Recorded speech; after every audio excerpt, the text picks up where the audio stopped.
What's happening, folks? It's your man, the Patrick the Game Changer Jackson, and we are with the lovely Miss Artisa.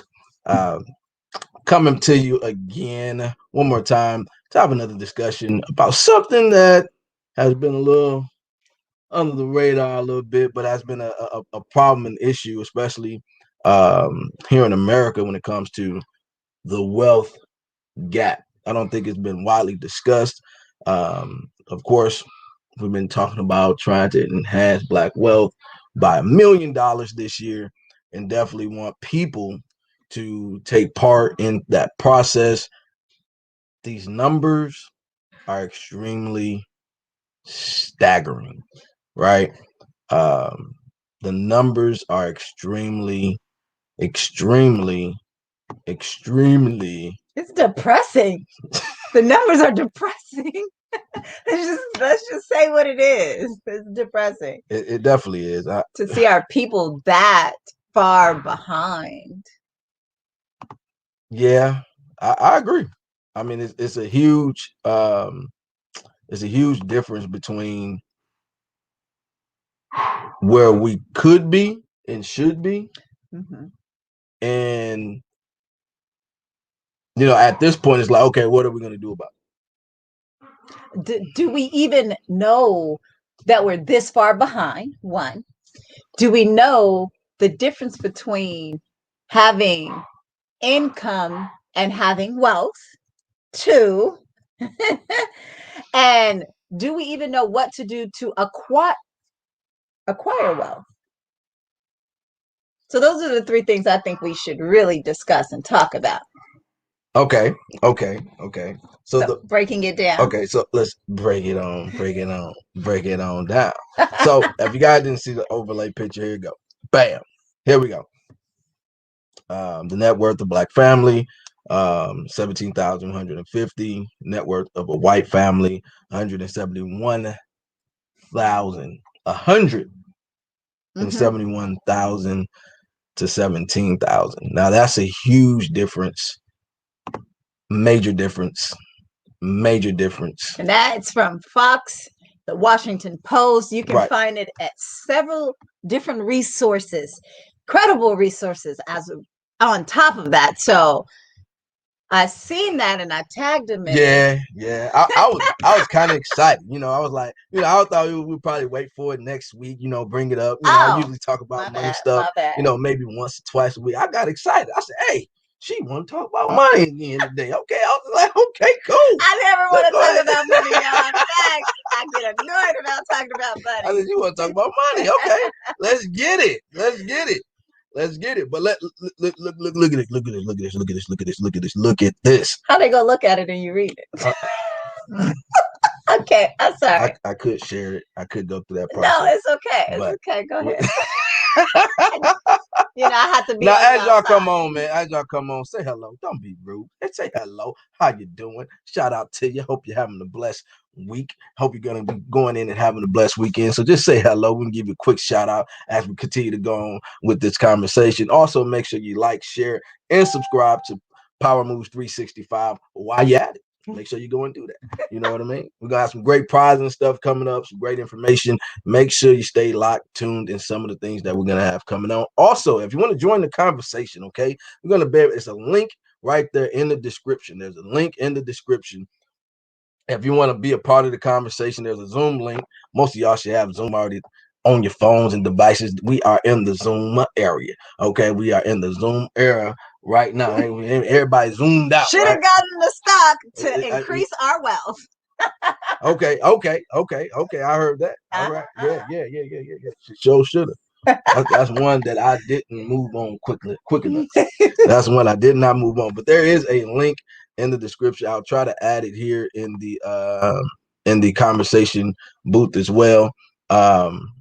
So that you guys can join in. If you have an opinion, we want to hear some of we haven't had too many guests on as of yet. We want to try to get y'all involved. Y'all been doing a great job of liking and subscribing and definitely appreciate all of you and all your love that you've been showing, because we're trying to really bring some change about here in our community and throughout the world. Real change. Yeah.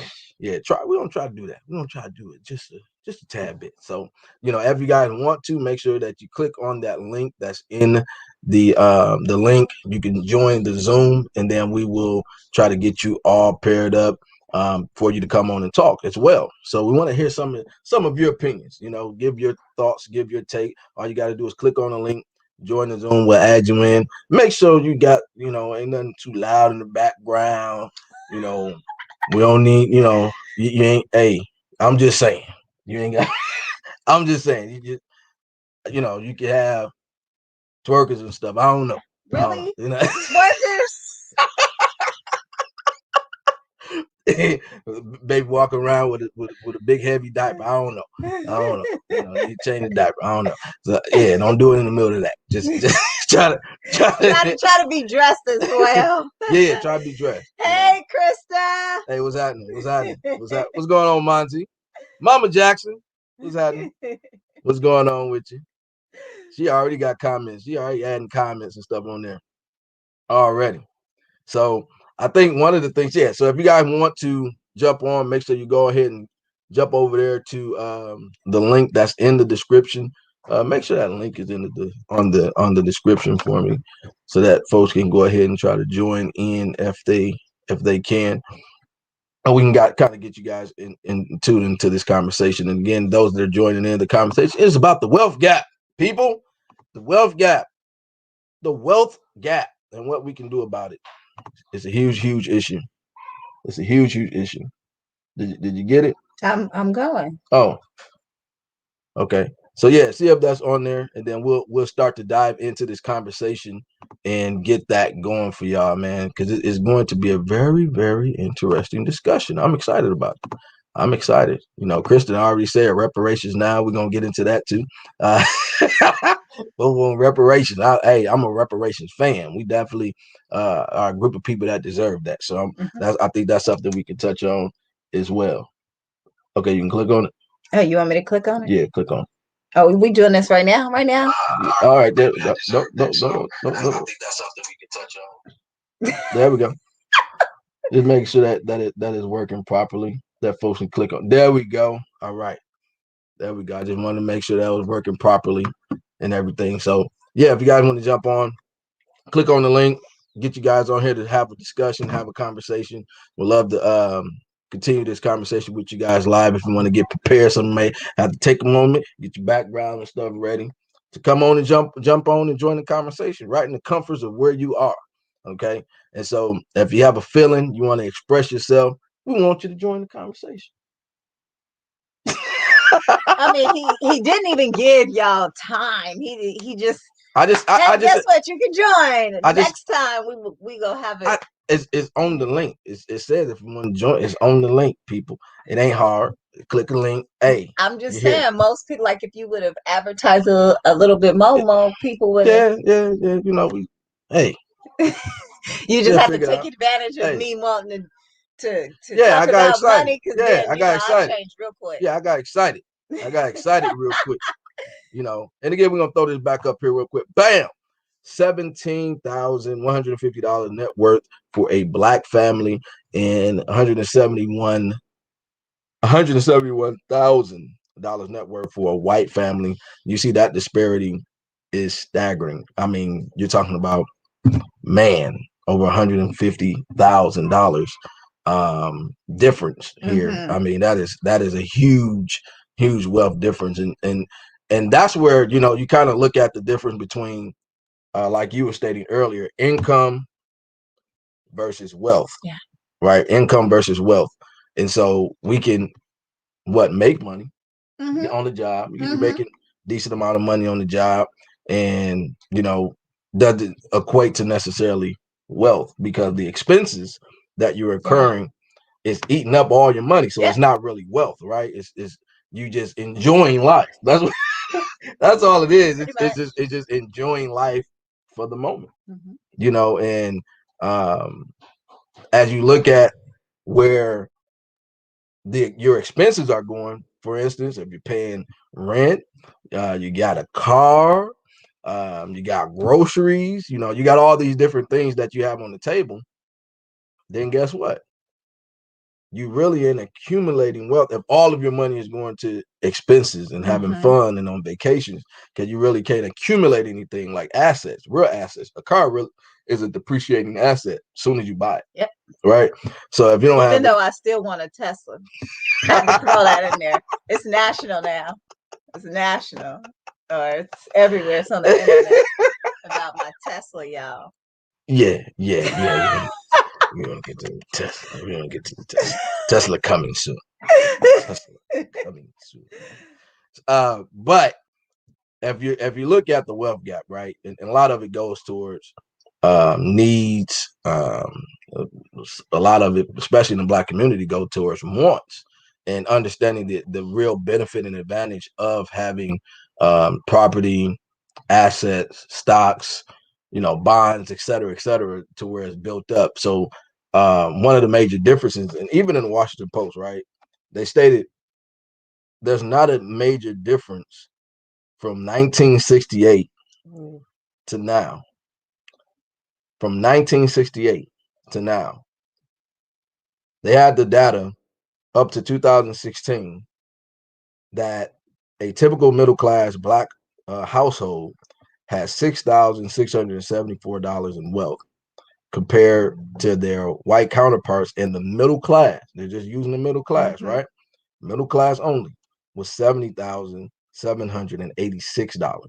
So that's just for the middle class. And let's talk about the middle class, because now we think that this number came from overall. Right. So if we was to really add overall, well, that was that first number came from the 17,000. That's the overall. So the overall today is that, but then the bulk of us is in the middle class, right? We had a huge middle class that uptick to where folks, would typically look at, $30,000, $40,000, $50,000 being somewhere in the middle class, depending on geographical location. So the asset of it is only having, $6,000 maybe of wealth, and that's into a property, right? Because even when you start buying a house, right, what happens? You go and purchase the house, you go through the process, your majority of your payment is going towards interest on the front end. About, if you got a 30-year fix, maybe about 7 to 8 to 9, 10 years in, you really start to see more of your principal being paid into the house, right? And so what happens at that time is that you get a refinance. So what happens? So when you refinance, you start all the way over. You start all the way over where the interest is the highest piece that you're paying first again. And so even though people are making more money and they're paying on a house, the wealth even in the home that's being purchased continues to condense because it's not really going towards the house. It's still almost being a renter. Yeah. because you're not paying towards the house, you're paying towards the interest. And this is just on the front end. That's just the front end. And if you don't refinance. If you don't, that's if you do refinance. If you don't refinance, it's better. Okay. Because it's still going, it's more and more, as you pay more and more, it's going towards your principal and not the interest. So more people are paying more on interest. They be like, oh man, we're gonna go refinance. Some refinance is good for people because they didn't went and got themselves in a situation where you're paying too much, or you lost a job and maybe you're making more money at one point and now you're not making as much or something like that, and you need to refinance. Those things are understandable. But if you're just buying it and then, I can get a lower interest rate, you really got to sit down and look at the numbers. Yeah. And it may not be beneficial. It may not. 9 times out of 10 is not, unless you're in a dire need. It's like, hey, I need to get out of this situation and lower my payments or something like that. But you got to look at the reason why you in dire need at the same time, right? It's like, it can't be, hey, I need to lower the payment so I can be able to go on vacation. But that you're creating more because it's like, it's more on the payment of paying down the amount than the actual house itself that you're trying to purchase. So at that point, you really ain't a homeowner, right? You ain't you're just an interest payer. He rude, y'all. Hey, but it goes back to what you were saying, right? It goes back to what you were saying. How we're in this situation, how do we get out? Okay. How do we get out? It takes discipline, though. Oh God, y'all. It takes discipline, man. It's like you got to be disciplined in order to get out of a rut and really be that real first foundation of wealth. Yes, I agree. Like, who's gonna be the? Because like you even look at it. We look at Donald Trump and him being a billionaire, right? But his grandfather was the one that set the tone to allow his dad to give him $1 million head start. He gave him $1 million loan or whatever to get himself going. So his dad became a millionaire because his grandfather set them up, and then he became a billionaire. So somebody has to be, but the grandfather obviously had to be disciplined in order to get them to where they're at, or any first generation group of people. Then you have some folks mess it off, right? Mess it up. We ain't gonna go down that road and talk about that. So it's you're basically saying not. So someone has to start that, be willing to, kind of cut back. And being disciplined does not mean you can't live. That's not what that means. Come on. So it's like us not getting, we don't need to go out to eat all the time. We don't need to go to dinner to celebrate. We can buy food and cook it, or we don't need that new outfit. Right. I mean, there's times to splurge. There's time. Because we're going on a vacation. We don't have nothing in our closet when we really do. But some of us feels like, I can't wear that again. I can't take a picture in that again. So it's the smaller things that you have to be disciplined on, pretty much. And being able to talk about finances to your children. Oh yeah. Yeah, you have to invest in yourself to understand how to budget, how to manage money, how to bring multiple streams of income in.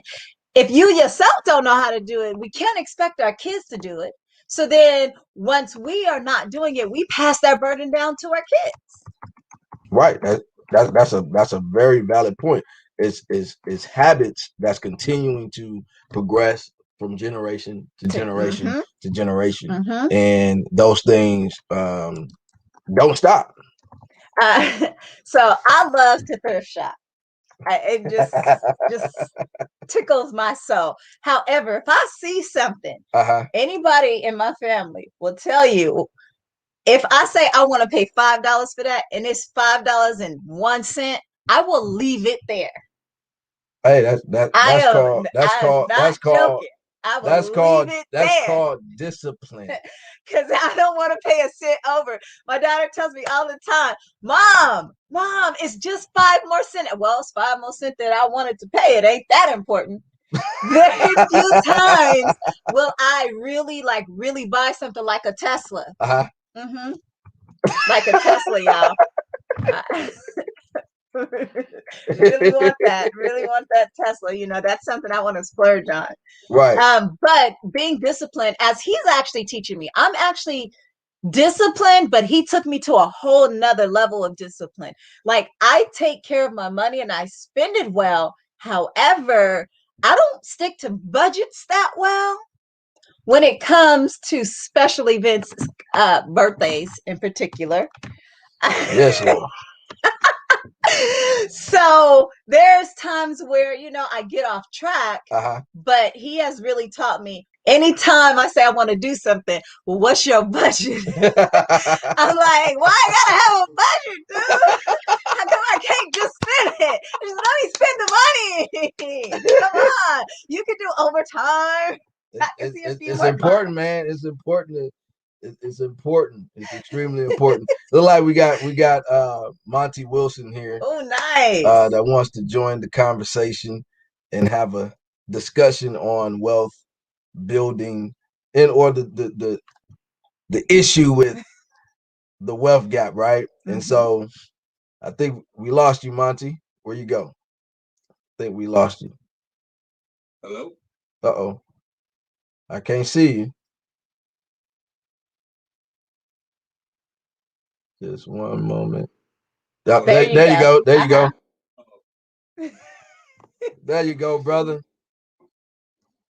Oh man, how y'all doing? Doing good, man. How you doing? Oh, I'm all right. I gotta talk to you about it later.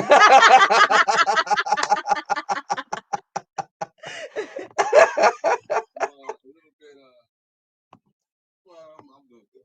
Yeah, you doing good, man? Oh yeah. So what's your take on this, bro? You know, it's one thing that's interesting that because you know what I did for a living for a lot of years. I had to go have meetings with business owners, right? I was shooting their commercials, and I was just telling somebody this story the other day that I've had several conversations with Caucasian people, right? About just their business in general, and then they attempt to tell me and this is how I know they don't really know how much more wealth that they have, because they are attempting to tell me their rags to riches story, right? They're attempting to tell me their story about how their grandparents, worked really hard, they didn't have nothing, and their parents didn't really have nothing, and they they didn't go to a bank. They were able to, but I was able to go to my grandparents to get this small loan of $200,000. Small, right? You see what I'm getting at? Right. They are telling me things that most Black people that I know would associate with being only rich people can do. And they're telling me their rags to riches story, like how they grew up very modest. And we had a beach home, but it was that little small beach. It wasn't nothing fancy. We only had a 15. Just be like, and I always sit there and I listen. And the only time that I've actually really, really said something, it was a friend of mine when I lived in Vegas, and we worked together. And he was telling me how his brother blew $250,000 that his parents loaned him, and on an invention. And wow, that was actually really interesting story. I got to tell you later. But it was, and then he bought another $100,000 that he blew. And I knew this guy well, so I said, man, your parents must be rich, right? And he was like, no, what do you mean? No, they weren't rich. And I said, bro, that's $350,000. That's $350. And this friend later on went and got like $150. So he got almost that himself, because wow, he got $100,000 to buy some camera equipment that he didn't pay back. And then later he didn't pay back. You said that he didn't pay back? He didn't pay back. Then he got over $100,000 to buy some property that they actually made a lot of money on from his parents. So, and I was like, wow, that's a lot of money, man. $350,000. We was talking about his brother at the time. I was like, $350,000 is a lot of money. That's a lot of money, man. And he was just like, he didn't get it. And it was like, he came back a couple of days later, and he was just like, man, I think you're right. He said, I think my parents fooled me and stuff like that. And I was like, I said, bro, I said that there's no way that I could go get a $350,000 loan. Right. I mean, who? Especially your grandparents. I mean, if you get $1,000 loan from your grandparents, that would be amazing to me. That would be, and I go back to the average Black family is like negative $400, $500. As far as a wealth building aspect, far as being able to give someone something or hand someone something, we're usually in debt, and a lot of times we help in debt, and we create more of a problem for ourselves by pretty much almost being a crab in the barrel to ourselves, by always feeling like we have to, like for instance, you have someone that's starting to do well, right? And they're starting to do well, And then everyone is leaning on the one that's starting to do well. And they really ain't doing well. They're just starting out trying to get established. And without even being fully established themselves, it's like all of the weight starts to come, just like with athletes and everybody else, right? You know, they get all of this weight put on them, not understanding how taxes work, not understanding how you got to pay a lot of this money out that you're getting in, and you're trying to live a lavish life as well. And then all of a sudden, everybody is like a voluntary employee, you know. Says that you paying all the housing and stuff. You see it, you hear the stories time after time. You know, a lot of, you know, from a big perspective of athletes and stuff, where they parents start to lose homes and all and they done made millions, right? They done made millions of dollars. But the money, the management of that money, and because there hasn't been a disciplined wealth teaching on how to handle the money, then it continues to go down that path. Like your friend, his parents was rich according to American standards. They was rich, but they were probably rich in assets. Maybe not to him, that they didn't have the lavish lifestyle that, you know, they like to see in movies and stuff. Like he said, he had a small beach home. We didn't have a big one, you know, it was just a small one. Monty, what? And they pass. The thing is, they pass by the same big homes that we pass by, and they look at those homes and say, "Well, I can't afford. You know, those are the really rich people." You know what I'm saying? That's what they look at. But then they don't realize that they fall within this area that's way above us. Right. Like, you know what I mean? That's how far behind we are even from that. Monty, in your talkings with these business people, have they given you any secrets or advice as to how they accumulate their wealth that's actually practical advice to be able to use? You know what? Maybe not advice, but I do pay attention of what type of person that is successful. Okay. And I will tell you this without a shadow of doubt: the huge percentage of them are just people who don't have blinders on. Okay. And then that's the problem with a lot of blacks too. They don't. These aren't like the smartest people in the world. Like these aren't the people who they just really know that plumbing business or whatever it is. Let's say the guy, he may know a little bit about plumbing, but what he does know is that if I buy 10 trucks, I can hire 10 people and I can have 10 jobs working at the same time. Okay. You see what I'm saying? Right. It's like people who see this as a numbers game. Those are the people who do well. Okay. And not the people who think about, put too much thought in, you know what I mean? Put too much thought about how this is going to work, how that's going to work. These people are literally like, here's the money. I know where to get the money. I know where to get the trucks. I know what put the ad in, boom, boom, boom. Pay them this amount of money an hour. If I do 10 trucks, that's going to make me this amount. If I get 20 trucks, it's going to make me that amount. They think like that. Okay. A numbers game, right? That is overwhelming majority. Okay. Thank you for that. And by that, they've been already established, right? From what even you stated earlier, to have access to be able to get those 10 trucks, you know, to have the access to capital on the management of funds, to be able to even access the ability to expand. And they're not afraid to go down to the bank or wherever to get the loan and take that chance. They know how to do it and they're not afraid to do it. Right. And a lot of it is the know-how. A lot of it is the know-how. And then the second part is the afraid, right? You know, historically, we've been, you know, even folks that did qualify, they wouldn't get it. Or, you know, and so it's really playing the game to the effect of what, instead of always, you know, because the system now are kind of getting a lot more clearer because everything is systematic and you're able to get the numbers and stuff back on certain demographics of people that are applying and stuff. It's a lot more easier now to pigeonhole them to make sure that they give us access. And so a lot of times, even when we're talking about business perspective, we're asking almost for a handout. And that's where, you know, the passion that has come from trying to, you know, enhance Black wealth is that being prepared to be able to access those funds.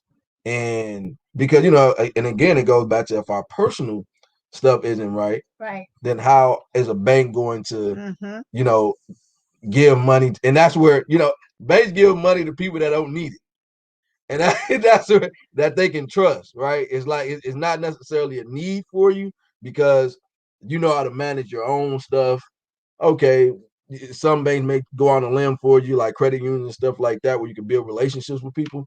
But 9 times out of 10, you have to have some type of credibility to yourself in order for somebody to hand you $100, $200, $300,000, right? Right. So what's your thoughts? What was your thoughts on that? On what part? On the change of how we expect, you know, a lot of time we would go in, right? And we want kind of almost like a handout from a bank or an institution when we're trying to start a business and stuff, but we ain't got our own stuff together. Yeah, and I think that goes back from the like you said, having the knowledge from the beginning and not having the fear. I think the fear is probably most of it. You know what I mean? That's why I don't like to. I'm real careful what I say to my daughters because I don't want them to grow up thinking, "Oh, I can't do it." Right. So I don't tell them stuff like that's gonna put a seed in their head that, well, I can't go into the bank just like everybody else. I think that's very important. You know what I mean? I don't say talk any kind of that talk around because we all had that talk around us at some point in time, and it does plant a seed. Even if a person is trying to school you, they could be at the same time could be telling you something that could hinder you later. Yeah. Depending on what kind of person you are. That is true. Yeah. Sowing those seeds, right? Yeah. How does that affect the psyche of a person? It, like you said, it depends on the person. It's no general situation, just like resilience. How come some people are resilient, some are not? How come some people in the foster system make it out and others end up, you know, going down that rabbit hole? It just is the person. It's the person and what's built in you. We often tend to compare our kids to us, like, oh my God, when I was growing up, I would have never did that. Or, you know, these kids these days is just soft. So, but we got to remember it's different times. So being in our era, we didn't have all of this stuff handed to us. There was no instant gratification. Right. So our resiliency is different. So it just depends on the person. Monty, thank you so much for coming on. We appreciate you, brother. Thank you. Thank you, man. Appreciate you. So yeah, man, it Monty definitely brought to light some very, you know, interesting points that most of us can kind of glean onto. And again, if you want to jump on, man, come on in, click on the link that's in the description, and we will definitely love to talk with you about this topic and subject, because we think that is very important that we begin to discuss these type of things. You know, is you know, we're in 2021 and we're seeing this huge wealth gap of over $150,000 specifically in the Black community compared to our white counterparts. And we're talking about equity and trying to level the playing field. And one of the things that we have to start to do is take responsibility of some of those things, right? We understand those roadblocks are there. Now, I'm going to be a bit controversial. Go ahead. Because you want to be controversial? Yes, just a little bit, y'all. So, you know that those income taxes we get when we get $8,000, $10,000 back, and most of us have nothing to show for, or we have a new car every year, or because we had enough money to get the car, but then we didn't have the insurance money to pay for the car. Then the car get hit. I'm just saying. So we talking about wealth. We gonna be real. what do we really do when we get that 8 to 10 grand back? Even if we get 3 to 5 grand back, what is it that we do with it? That's money we wasn't really expecting. That's money we don't get all the time. So that's pretty much what are we doing with that? Y'all answer the question. I want to hear what some of y'all got to say. What happens with the money? What do y'all do with it, or what do you think others have done with it? Predominantly, in our community. What do you think? Because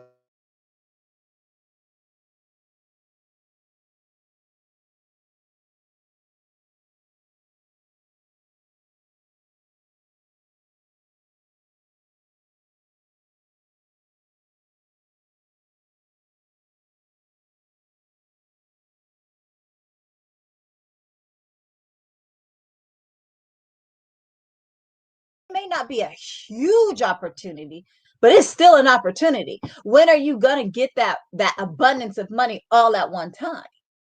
And then we spend it on things that don't increase our wealth. That's true.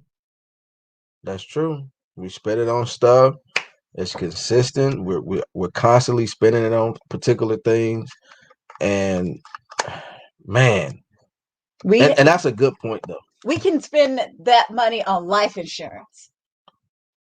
That's true. That helps us. That's true. Jumpstart generational wealth. That's one of the easiest fixes. Is to, when you get that, just pay for the life insurance for the year. It's $400. Yeah, a roundabout. I agree. So those are some things I feel that we do have. We can be accountable for is when we do get those income taxes back. I agree. I think that's a good investment. Most people don't, and that's the hard thing for most folks is that life insurance ain't for you. It's for the beneficiaries, right? It's whoever's benefiting from the life insurance, which is creating generational wealth within itself. Just that small thing, right? Yep. Of having that money available to them. But also, you can get your credit right, man. You know what I mean? That's something that I'm helping people with, getting your credit right, wealth building, creating a budget, for yourself, making sure that you're not spending more money than what you need, creating a plan for yourself, not just living, right? People, I'm just living. No, you ain't just living. You creating debt for yourself, and you don't want to look at the expenses. Debt, because there's good debt and there's bad. That's true. That's very true. But most of us got bad debt, and we need to get, and that's why these numbers are the way they are, is because we have bad debt, and the bad debt is sapping out all of our wealth, and just sapping it out, and we continue down the same repetitious ways because we want to, live life. You only live once. You YOLO, and you out here got to turn up all the time, and you got to have the latest and greatest stuff. And we broke, right? You know what I mean? We broke. And I remember I saw a post that said, and I'm posted. I was waiting to post it. It was sizzling in my spit. Everything. Right. It was sizzling. And like, do you want to look rich or be rich? Ooh. Should have posted. I should, but you didn't. I didn't. So I want to do a video on it. I was gonna do a video on it. Like I want to do like a whole, not even a live, just like a video on it. On do you want to look rich, actually be rich? It reminds me reminds me of a story where a man, he was a financial broker, and he would judge people as they came in, but over time he realized the ones that came in with the fancy suits and the Lamborghini cars didn't have as much wealth or financial stability than the ones who came in flip-flops, jeans, and cargo jeans. Like, so he realized that the people that looked more homely was the ones who really had money, right, and assets and wealth, right. Whereas the ones who was all fancy, it was an illusion. Right. He'd sit with them and it's like, oh, well, you really don't have nothing for me to work with. Like, you think because you got this, and that's not really the case. That's true. Yeah. That's true. We got our brother James Burton from Farmers Insurance. He coming on in. What's going on, brother? Nothing much, brother. How you doing today? Doing good, man. What's your take on this? Well, I have a couple of takes on this. She talked about the tax money, buying life insurance. That's one thing. Life insurance is something people should have. I definitely say you don't have to use your tax money for that. But it's just a lot of stuff when people in the Black community, we're 10 steps behind simply because honestly, we don't want to take the time to educate ourselves. And all of this is financial education. Tell people, you either financially educating yourself or you financially fail. One of the two. Woo! You have to figure out which one you want to be in and which place you want to be in. So I would say always listen, keep your ears open. I'll be honest with you. I was fortunate. I started investing. I was 22 years old. So I mean, it's been several decades I've been investing. It was just that somebody started talking about it, and I was listening. You know, my grandfather, one thing, the wise man, he always talked. Man, that brother. He said God gave us 2 ears and 1 mouth, so we can do more listening than we do talking. So the one thing I'm gonna do is I'm always listening. I always have my ear to the ground and listen to information. So life insurance is definitely one way to leave a financial legacy for the next thing that's behind. And that's when we start talking about generational wealth. But the biggest thing that I think most people are missing is that you need to have something where it's on automatic. Basically, it's on autopilot that you're doing so that the interest can compound. When I sit there, and I have, just so you guys know this, people hear Farmers Insurance, they think it's just insurance, but I have my securities license as well. So it's Farmers Insurance and the services for those of us that do have it. So when I sit down and do a financial checkup with people, the biggest thing I tell them is, I ask the first question is, do you have a Roth IRA? Because that's the very first investment you should probably try to fund before you fund anything else, unless it's a 401k at work, and only if it's a 401k at work with a match. If it's not a match, that shouldn't be your first avenue. And this is why. A lot of people hear deferred comp or 403b if they work for the city or the county governments or the states or whatever it may be. That basically what they're doing is they're deferring taxes. So I'll tell you like this, I don't trust the government to reduce taxes. So you have to ask yourself, do you think taxes are going to be higher or lower in 15 or 20 years from now when you get to that retirement age? It's going to eat it all up, right? Exactly, it's going to eat it all up. So let's say the money you're putting in is pre-tax, the growth is pre-tax. So when you get ready to get it out, you're going to have to pay taxes on all of it. So you could be paying taxes at 30% on all of the growth. So if you have $100,000 for math, the government's taking $30,000. So that don't sit well with me. I don't know personally, I tell people to get a Roth IRA because a Roth IRA is one of 2 tax vehicles that you can actually invest your money in, and you don't have to pay a dime on that money. Really, it's a savings account on steroids, and this is why. One, any money that you personally contribute to the Roth IRA account, you can take it out whenever you're ready. There's no penalties. There's no questions. It's linked right to your checking account. You simply push a button and the money goes right back into your bank account. Anything that you contribute. Now, the earnings have an age limit on it. You can't take the earnings, take out what you've been putting in. And whatever is the earning, you'll continue to keep earning for it. So imagine now if you put that money in post-tax dollar-wise, and it's grown to $100,000, when you get ready to access it or get to that age and say, I want to get it all out, you have $100,000, not $70,000, because Uncle Sam doesn't have his hand in the cookie jar. Right. So that's the biggest thing. If you don't have a Roth IRA, to max out a Roth IRA if you're under 55 years of age, or under 50, I should say, is basically $500 a month. And people think you have to have a lot of it. You can minimally do this and start it with $50 a month. I set young people up all the time. $50 a month starting their Roth IRA. They increase it, and I tell people, if you get a raise at work, if you were living comfortably already, don't just go out and blow the money. If you got a $200 raise, act like you got a $100 raise and increase your investment by $100 until you get to a point where you can max out that Roth IRA.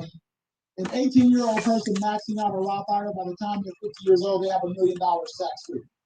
So easy. I don't know about you guys, but that sounds like a real attractive number to me in my mind, knowing that I have something that's set and it's been growing and compounding year after year, decade after decade. Mm-hmm. Yeah.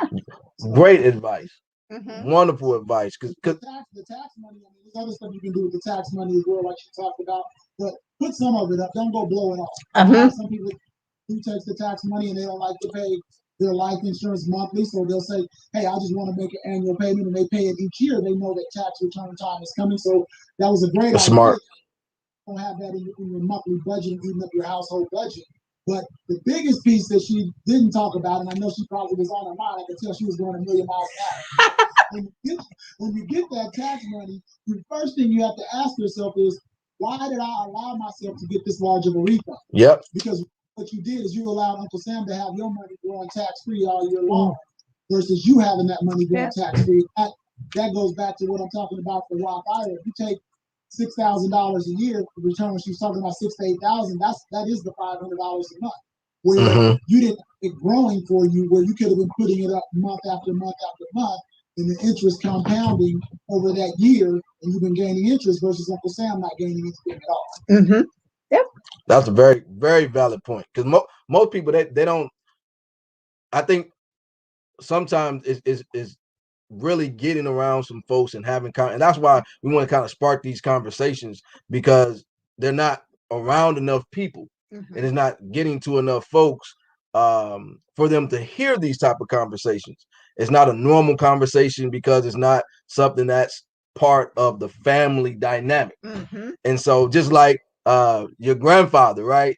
Man, I mean, one of the big honchos out here in Bakersfield made major moves.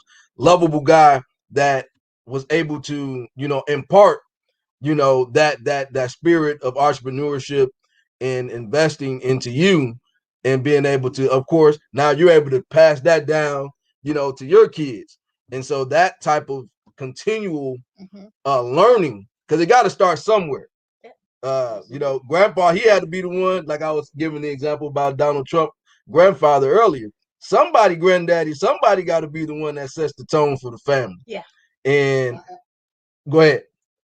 I said, absolutely, they have to. And the one thing he always told me, and some people, if you don't go to church, you don't want to pay tithes or whatever, but the biggest thing he imparted on me, and is I won't say it's weird, it's something that I'm teaching my kids, even though they're teenagers, I teach them already. I said, my daughter, we opened her up a stock investing account. She has a Roth IRA now, she has a job. But the biggest thing my grandfather taught me, and I was just sharing this with her this morning, he said, you need to learn to live off of 80% of your income. So, and by saying that, he taught me, he said, give 10% to God or to charity, pay yourself 10%, and you learn to live off the other 80%. So that's what I try to do. I may not give the whole 10% to the church, but I give it to church, to nonprofits. I'm giving it to somebody to bless somebody else, because you're blessing other people. The reward is going to come back to you. It's coming back. It comes from giving back. I mean, if you want true abundance, give to other people and help other people be successful and help other people make it. And whether it's information, whether it's knowledge, whatever it may be, give of yourself, give of your time to be able to share and impart something on somebody else so that you can help them grow. So personal growth is just something you have to do. And the other thing he taught me, what you just said right now a minute ago, you said you have to change around the people that you're around and be around different people. And the other thing he taught me from a young age, and when I was young, I didn't really understand it. But as I got older, I realized, and a lot of people do too, you just didn't hear it this way.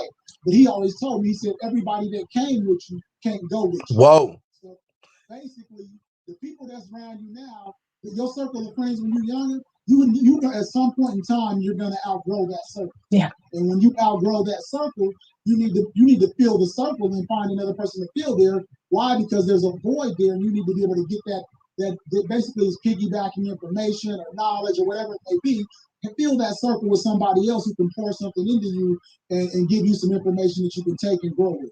Yep. I agree, man. Ain't nothing more satisfying and rich than that, right? Now, you said you have, it's not just farmers insurance, but you have a whole financial services to where you help people teach people how to be financially secure. That is correct. And not all farmers agents do it because not all of them wanted to get additional licenses. Okay. I would say maybe 10% of us do, where I have a securities license. So I have my Series 6 and 63. So I help people set up, whether it be mutual funds, the Roth IRAs, whether it's annuity accounts, variable accounts, so different things like that. I think for people that have never invested, that's a good entry point to learn a little about investing without a high risk.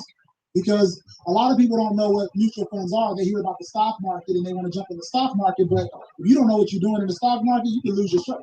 So you can lose everything. With mutual funds, what it does is it allows you to play in the stock market, but without a large of a risk. So a mutual fund basically is comprised of a bunch of stocks. Some of them may have 20 stocks, some of them may have 100. It just depends. They may have 400 or 500 stocks that comprise one mutual fund. But what it does is, if you imagine 100 mutual funds, 100 stocks making up one mutual fund, if 10 companies have a bad year, so what? The other 90 didn't. So therefore, you're not going to have to worry about losing your money as easily. And anything can happen. I mean, you think about a couple of years back when Target and Walmart or Target had a data breach and their stock tanked. The stock went down. Something bad happens. Anything bad that happens could affect your money if you just have it sitting in one stock. It's basically the equivalency of don't put all your eggs in one basket. You know what I mean? Where we do it from a mutual fund standpoint, it's not all in one basket, and you can do it, like I said, on a month-to-month basis. I do it because I believe that dollar cost averaging is one of the smart ways to get started. Once you learn it, then definitely you want to branch out and start doing stocks and other things. I mean, I've been doing this. It's been a long time. I started doing it before I even got into the business. But the biggest regret I tell people all the time is I had Starbucks stock before people even knew what Starbucks was. So I was probably in my early 20s. I put $1,000 in. It ran to $5,000, and I did whatever. Pull it out. Whatever the 22, 23-year-old would have did. I went from 1,000 to 5,000. I pulled my money out. Right. Not knowing Starbucks at that time, they were only in Washington. They weren't worldwide. So had I left, I thought 5,000. That's a good come up, you know. But which it was. It would be worth several $100,000 now. So I kind of kicked myself for that. But hey, you live and learn, and you take the blows, and you keep going and keep pushing with it, and look for the next stock opportunity. Yeah, that was a lesson learned with the come up though. Some folks, they lesson learned, they done lost $20,000, $30,000, $40,000 from dabbling in the stock market. I always have been an outside the box thinker. It's just because a lot of times people don't think about it. One thing the young lady said is she said that all debt isn't bad debt. Right. That's absolutely true, because if you have, and even if you have debt, as long as you know you can out earn that debt, then you can make more money out of it. For example, some people say, I want to pay my mortgage off there. If you have a low interest rate on your mortgage, don't take that extra money and apply it towards that mortgage. Take that extra money and put it in the market, because if you have a 2 or 3% interest rate on a mortgage, I know you can make more than 2 or 3% in almost anything you're doing in the market. You know what I'm saying? So I am a risk taker, because this is back when I was in college, and I played the game. So you guys know, because you're a little older, they don't let people do it like they used to. But back in our day, you got in college, you automatically got a credit card with about $10,000, $15,000. Right off the bat. What I did was, when I learned what I was doing, I got those cards this is a little bit after I college, but I got those credit cards, and I would take the cash advance, stick that money in the market, and then transfer it to another one at 0% interest for 18 months. I have my money, not my money, I have their money in the market working, because that's essentially what banks do. Yeah. When you borrow, they take your money, or if you put money in the bank, they take your money and loan it to somebody else at a higher interest rate. Right. So I just reversed roles. I took their money, invested it in the market, made the monthly payment at 0% interest, and when it came time for 0% to go away, I transferred it to another part at 0% interest. And I just kept letting their money grow and play the game. You know what I mean? All money is a game. Money and investing is a game. It's a huge game. You know how to play it. And to your point, most people are scared to get in the game because they don't have the knowledge of the game. A lot of times is just getting started somewhere, finding a safe avenue, getting started small somewhere. And even now today is much easier to get involved in some type of way than ever before. I mean, if you want to start to grow your money, and have your money working for you, it's just starting that process is so important so that you're not just stuck. So many people are stuck, and then other, especially when we're specifically talking about the African American community, other groups are already in it. They're taking advantage of the market and the tools that is available today, and we're still kind of on the fence with everything, while the wealth gap continues to grow more and more because we're not playing the game. And so if you're not at the table, you're on the menu. That's true. Scared money can't make money. You can't be scared to make no money. I always tell people that faith and fear can't coexist. You know what I'm saying? Facts. You're gonna make some moves and make something happen, or you're gonna be scared and sit on the sideline and let the opportunity pass you by. Yeah. You're right, man. Well, we appreciate you coming on, man. Appreciate you, brother. We definitely gonna make sure that we have you on more. Sharing information, putting the bug in people's ears, whether they're listening to it live now or they're listening to it on the replay. Biggest key, people in our community get information. They start to seek knowledge and get more information from wherever they have to, and just be able to make some changes so that they can leave that next generation a step ahead of where they're at. When I sit down with people, I tell people you should be planning for 3 generations: yourself, your kids, and your kids. And that's biblical. That's what it says. That's biblical, man. It's not about you. This is the funny thing I always tell people. I say, how many people know their great granddaddy's name? You know what most people's response is? Nope. You know why? Because he didn't leave you nothing. Because if he'd have left you something,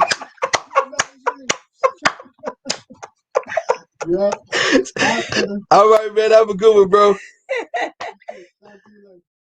Hey, man, James was hilarious. Yes. He said something really good, though, that I actually learned from a client. We just happened to be in session, and she explained to me she was getting out of or building debt or I can't remember how we got on the topic, but she explained to me what I needed to do to transfer my credit card over to another credit card with a zero interest. Right. And then she told me the same thing he just gave the advice of. Just keep transferring over it with zero interest for the 18 months.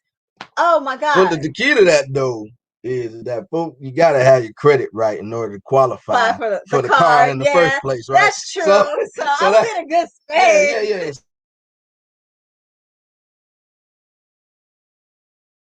So, which is the credit. I'm not gonna lie, I do have bankruptcy on my credit, but mine was more so a lot of medical bills. I mean, I had almost 200-300 grand in medical bills.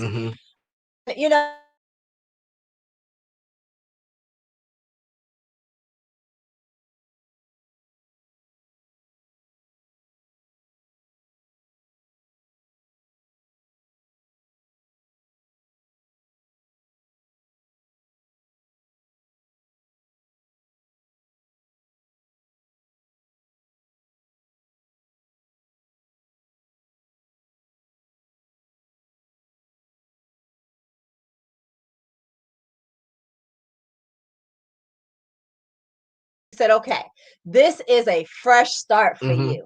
Right. You're getting another chance. Like, pretty much don't mess it up. This is how you do it. And she talked me through it. She was really, really more helpful than, the most. But she saw that, okay, I want to do this right. I need to do this right. And that's literally what I told her. I said, I have a child. I need to do this right this time around. So now, the passion was there. Right. I was able to get the credit cards to apply to the 0% because I made sure I cultivated my credit. And I don't like when I see his credit score and it's getting close or beating my credit score because he'll show me, oh, look. And I'm like, wait a minute. I gotta be better than you. So that's a very competitive sport. Hey, that should be a good sport that y'all should have. Every time you show me with credit scores, man, like that's a credit score challenge. You know what I mean? Maybe we should do that. Power Moves credit score challenge. I can't let you win. I can't. To where we we encourage people to get a better credit score, and that's something that we're helping folks with.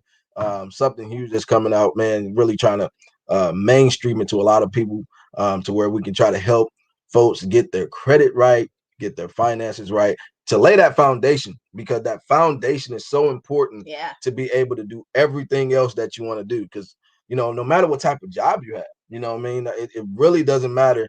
And I say this and I say this again. If you can make $1 million and be in debt 100 and, a million, 1.5 million, and so you're really not coming up because you're spending more than what you're bringing in. So it doesn't really matter how much money you make. It's what you do with the money that you do have.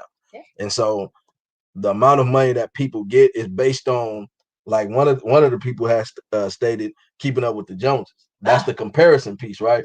We compare and contrast with each other and be like, oh, since they got that or they doing that, then I need to be able to do this. But I don't think people know that they do that. I think it's a subconscious thing, because you don't know that. Oh, they had a lavish wedding. Oh, we get married. We gotta have, or they had a big party and this photo shoot with all of this and that, and it don't even have to be like that. But it's all based on the value, right? Like if it's going to cause you a headache, and that's where it really became more and more. It's been becoming more and more passionate of mine, because I looked at the suicide rates and stuff like that happen around Christmas time, because people can't get something for a kid, and or they didn't receive something. It's like, man, is that what Christmas is about? Oh no, I gotta. I'm trying to tame myself because I want to say something so insensitive.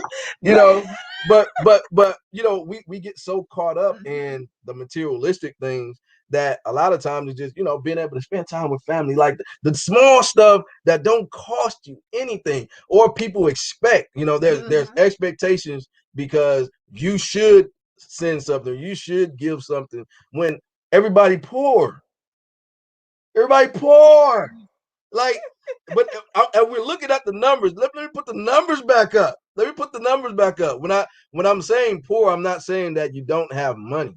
I'm saying poor as you don't have money. Like, wait. Yeah, I know it's confused, right? Let me show you something. This is the wealth gap, people. $17,000 to $170,000. So how many people can say that they have an emergency fund right now?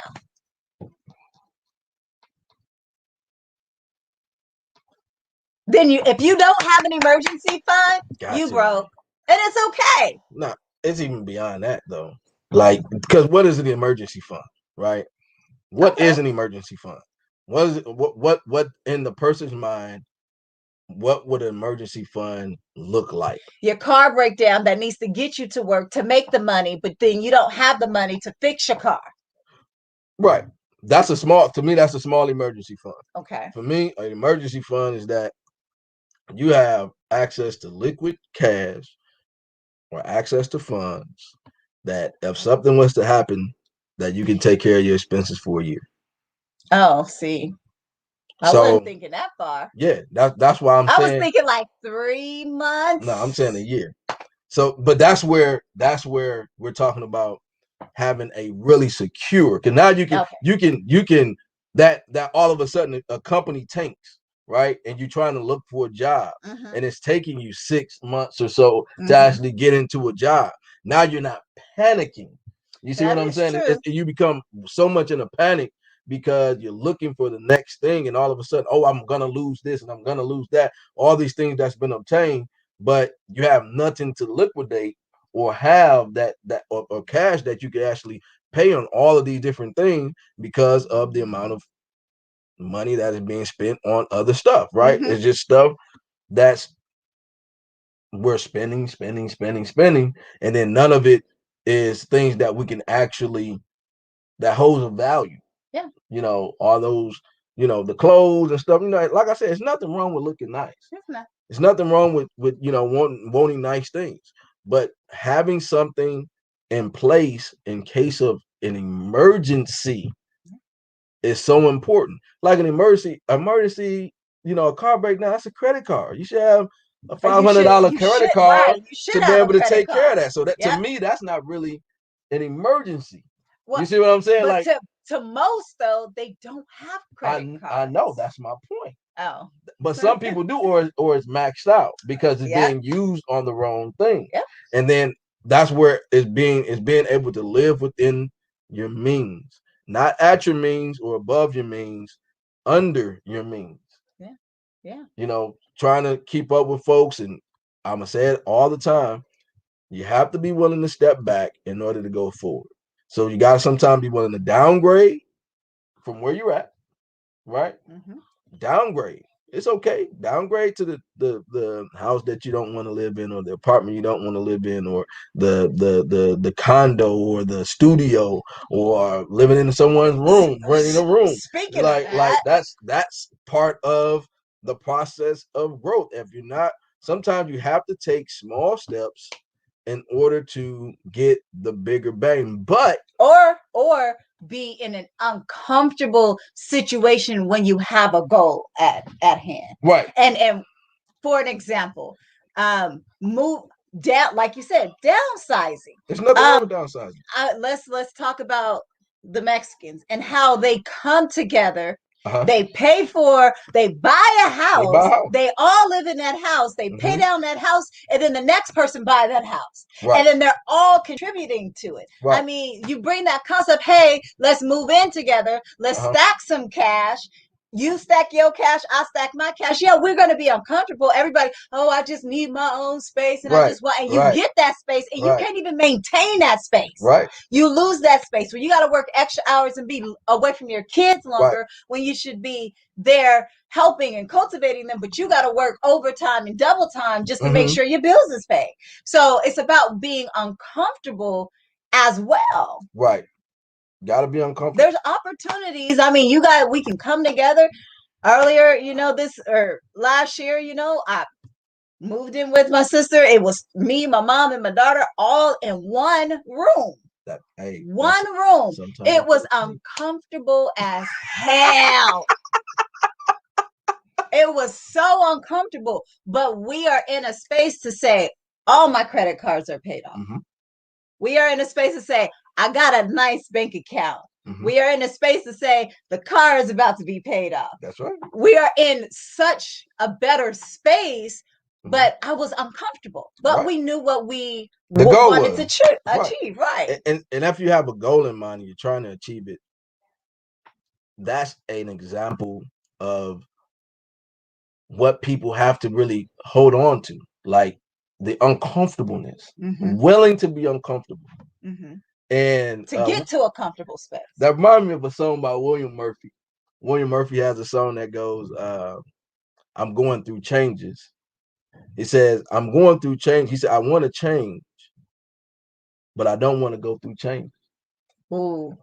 So it's like, so if you want to change, right, you've got to be willing to go through some changes. Something got to adjust. Something got to adjust. Something has to comfort zone. Something has to change in order for you to really upgrade where you want to be and where you're trying to go to, because it's only through sacrifice, right, that you can obtain anything. Even with small decisions. I called my siblings. I said, "Hey, I want Disney Plus." There's no point in all of us having. You can't say that on the thing. You can't. Yeah. Oh, never mind. Yeah. Never mind. Hey, siblings, you know what I said to y'all. Y'all know what we working now. Yeah. Netflix, all of them, they cracking down. You can't say that over. Yeah, you can't. We all got Netflix accounts. Yeah. We do. Jesus. But scratch that. Edit that out. Hey, you edit that. We got some over there. Hey, edit that out. Yeah.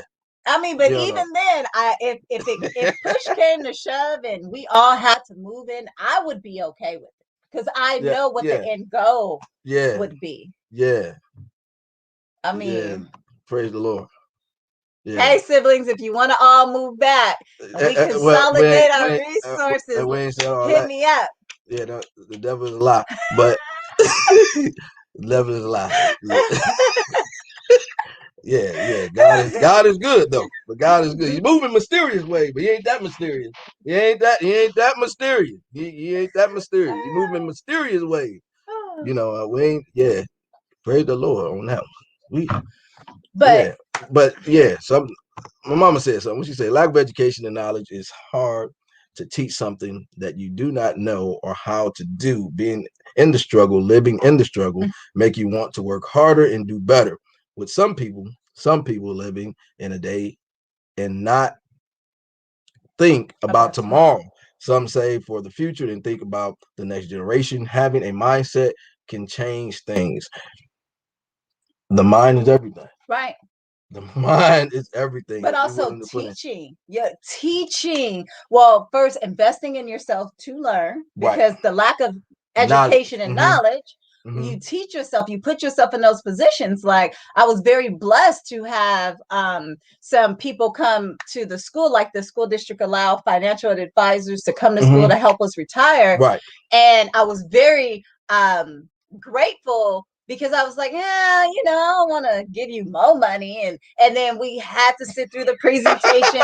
And by the end of the presentation, it was like, oh, I need to sit down and talk. And ever since then, I've been investing heavily in different, like he said, an IRA account. Right. But having that knowledge, you're being open-minded to it. It's there. Important. You can Google everything. Right. You can YouTube everything. See, that's the difference, though. And that's where I think partly we come into play is all this stuff is available. All this stuff been available.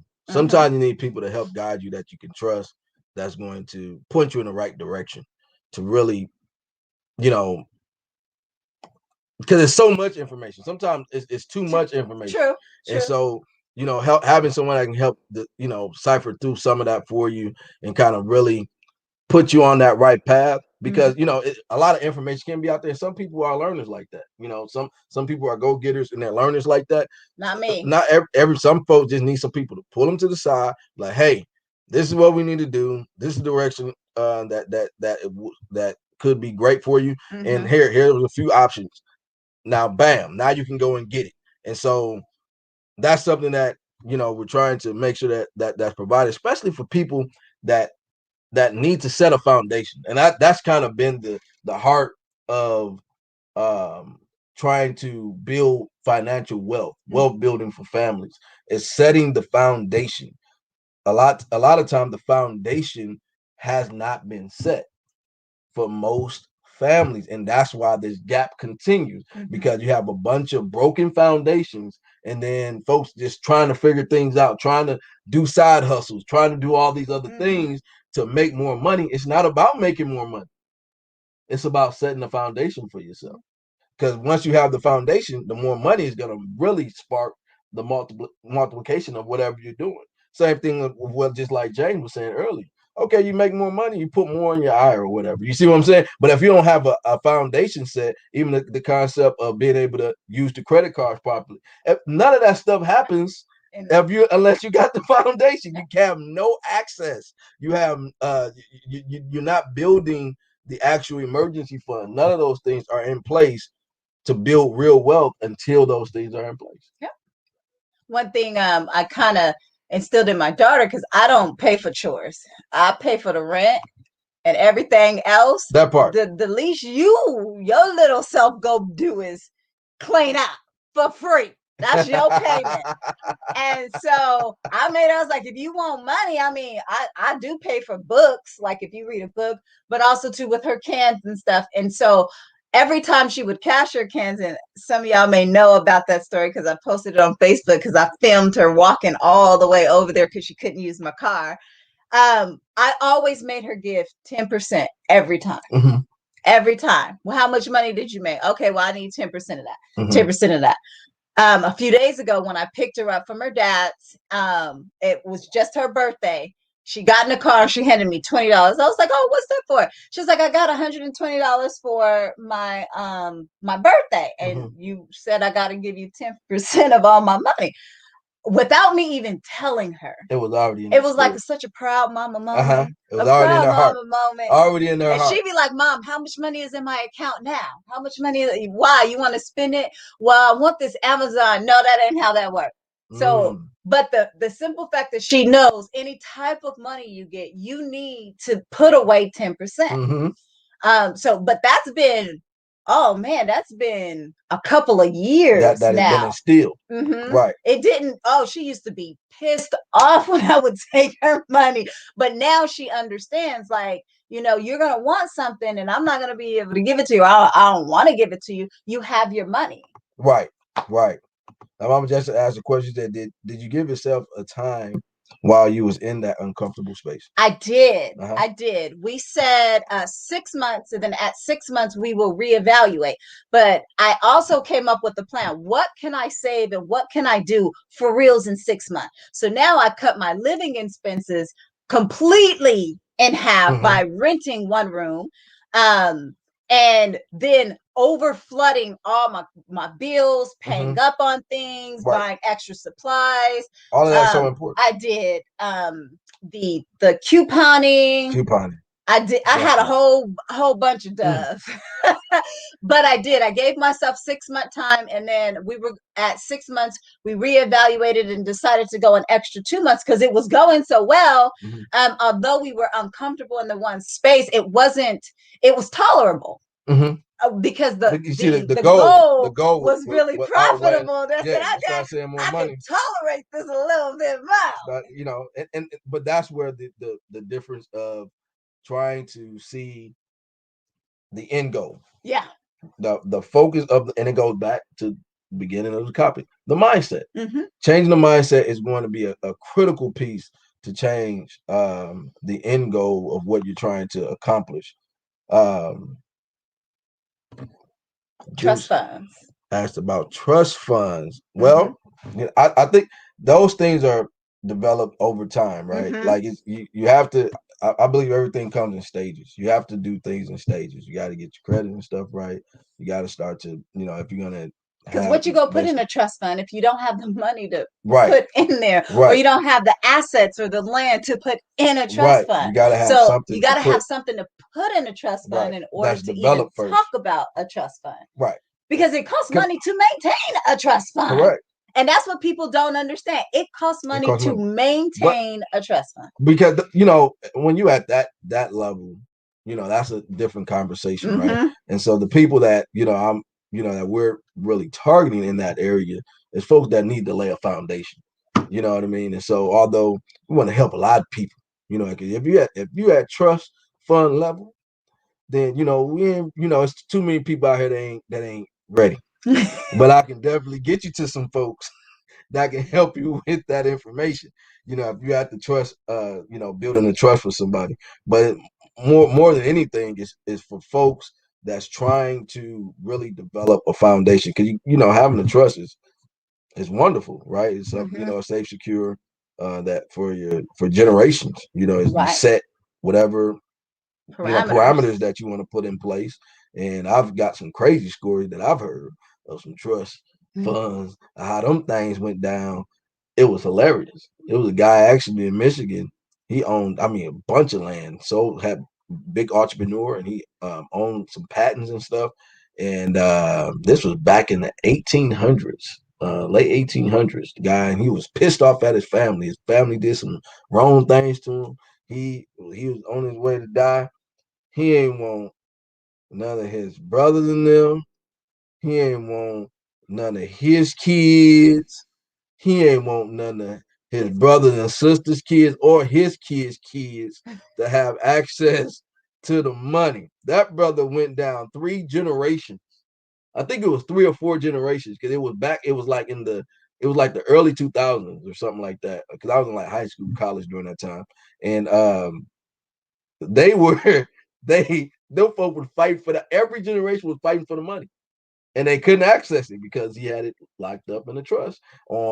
It wasn't until I think it was like 4 generations down that, because I in theory, we were sitting around talking about it. We was like, well, he didn't want his kids to have it, and then he didn't want his grandkids to have it because they would probably try to split it with the parents, right?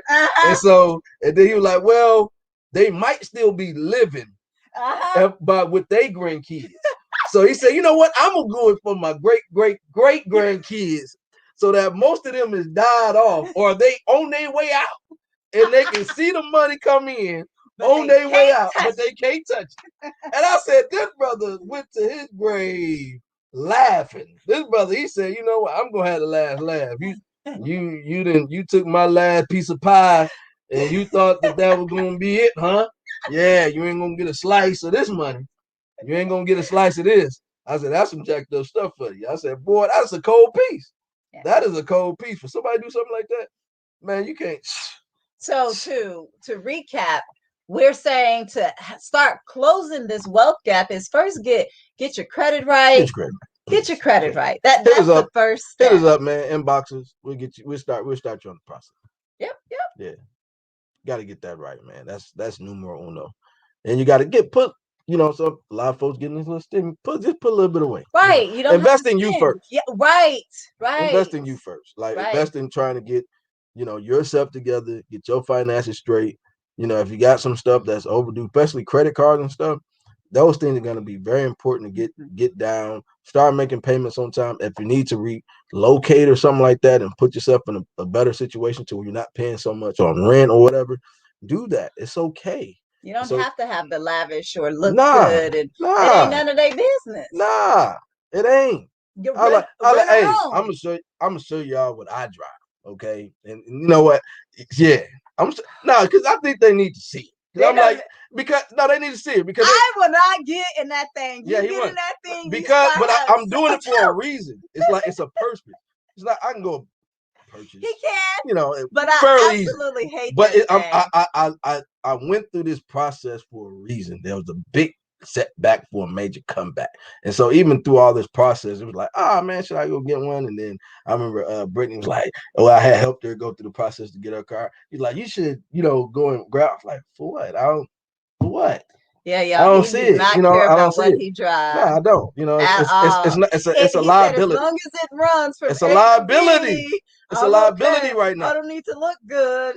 It's a liability. But it was even after that, and I was like, okay, now I can. I was like, now I'm holding on to it for a purpose.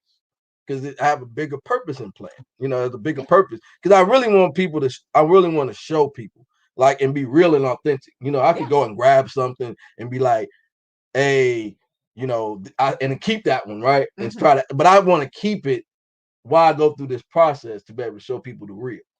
You see what I'm saying? The discipline of it. Like really being disciplined and really walking through that and really saying, okay, this is the process of really being disciplined. Unapologetically, unapologetically disciplined. You got to be disciplined, man. Yeah, you do. You got to be disciplined, and it ain't for everybody, but if you want to, make sure that you inbox us, go to Power Moves 365. Make sure you like, share, and subscribe. Inbox if you need some help on your credit. There's going to be some links coming out here soon. Going to be some great projects that we're working on to be able to bring to you guys, and it's going to be phenomenal. Really, really huge power move that are happening. And we see so many people that's doing things across the city, across the state, across the country, and across the world. So we're going to be bringing people on, interviewing folks, all types of topics that we're going to be talking about. And so we definitely appreciate you guys for tuning in, being a part of this conversation and discussion. Do you got anything else? No, just take that first step. That one step is all you need. Is it? That one step is all you need. Just the one? Just the one. Not two? Nope. Not three?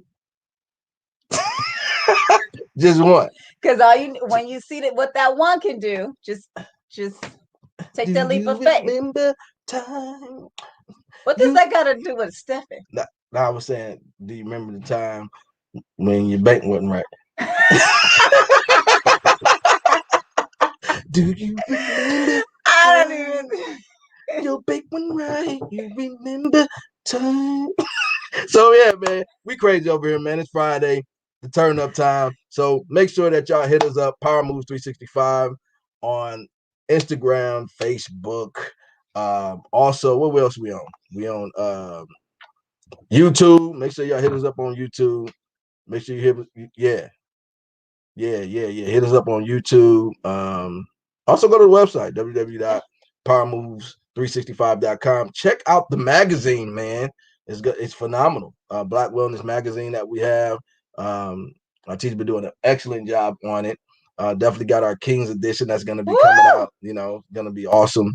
You know, Kings edition. Oh, Jesus Lord. yes.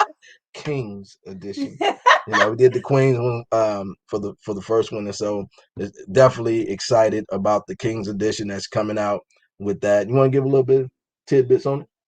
No, you ain't trying you ain't trying to give no secret sauce. No secret sauce. It's just gonna be boom, just like the Queen. Dang, no secret sauce, huh? Boom. Hey, I might leak a little something.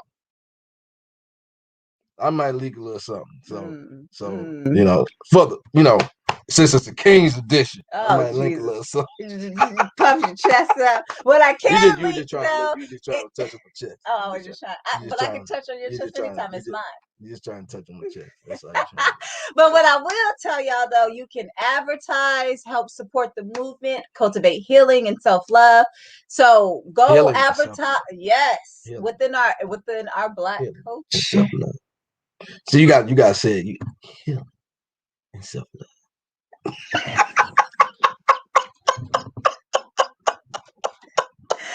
This is my drink. Feel it down in your spirit. Let it sizzle. Everything sizzles in your spirit. Is that spirit fingers?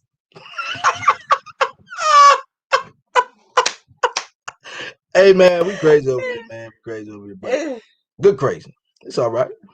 So we're gonna be helping a lot of people. It's gonna be fun, man. This is exciting. 2021 is an exciting year. Man, 2020 was a setup year, and 2021 is going to be it's going to be definitely important to do. Monty said, "Let me know when the crowns come out." Oh yeah, man. Yeah, definitely. I mean, you gonna be the one taking the picture, right? So right. You definitely gonna know. We need to set up a date and time so we can send it out because we already got our covers ready to go. Yeah, so we have to get that going. So we're gonna definitely get that going. So it's definitely exciting to see some of the next moves and steps that we're gonna be able to take with this and be able to help people really take their lives to the next level. Yes, and wherever they're trying to position themselves in. So it's so important. We're talking about excitement, people. That's your excitement. Yes, I'm so excited. That I have to be calm. So excited that I have to be calm. But again, while we signing out, go to Power Moves 365 on Facebook, Instagram, Twitter, and on YouTube. Make sure you go subscribe as well. Hit that notification bell so that you can get notified when we go live, man. So we definitely appreciate y'all support. It's going to be some cool Power Moves giveaways that we're going to be giving out on some different projects that we're trying to get the word out. And so we want you all to participate. So okay, honey, we pushing into my bedtime, my night time. All right, all right, I'll let y'all. We out.